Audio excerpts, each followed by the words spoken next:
General Sudhakar, I mean, if it is the ISI, which is, if I may say, remote controlling Shahzad Bhatti or others like him, I mean, the ISI has Lashkar-e-Tayyaba, they have all the other Tanzeems, Jaish-e-Mohammed. When such big guns are with them, I mean, a person like Shahzad Bhatti, he can't even train the terrorists because that's not the wherewithal they have.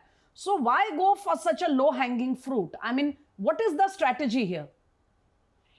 Smita, it's a very brilliant question you have asked. Firstly, thank you very much for inviting me and for your show, and my warm greetings to very distinguished and esteemed co-panelists. You see, the preceding 5 to 6 years, world over, military science has witnessed a couple of issues. One of them is the hybrid warfare. Hybrid warfare itself has taken, assumed different kind of profile. Take your mind back to pager attack, ICOM attack by the Israelis against the Hezbollah, and 7th October 2023 itself, blacking out the electromagnetic spectrum by a non-state actor. It has never been heard anytime, anywhere in the world so far. And for not for 1 minute or 10 minutes, 30 odd minutes, during which they carry out multi-domain operations against a formidable armed forces of the world, that is Israel defense. And thereafter, a lot of turning points have taken place. Russia invaded Ukraine by making public announcement. And they went in for 7 to 10 days. Now look at what is happening. It's beyond 4.5 years. Look at the Israeli and Hamas attack and the Operation Sindoor. So there are two major turning points. One is the 7th October 2023.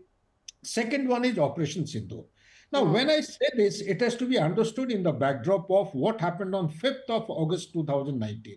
5th of August 2019, it was a big turning point as far as the India's sovereignty and territorial integrity is concerned in form of a cartographic warfare. And on 9th of August 2019, the foreign minister, Mr. Qureshi, he had air dashed to China. He sat with all the important leadership in the hierarchy, prepared a counter strategy, and that counter strategy is an eternal counter strategy to put India in its place. The first thing they started off was to revive the proxy war south of Pir Panjal range. Second thing came about was the Galwan incident, leading to extended standoff, which still, in my understanding, it is still going on. Although a lot of people in uniform, they say, no, it is over. Sorry. With China, you cannot take things lying. And third and most important thing that has happened is that the social media has assumed out of proportion relevance. Social media, India as a country does not have that kind of, cutting edge social media like the way China has gone in for alternate platforms. India doesn't have. You are dependent on the social media, which are produced by notable multinationals in USA, that is being used by the common man as also the terrorist.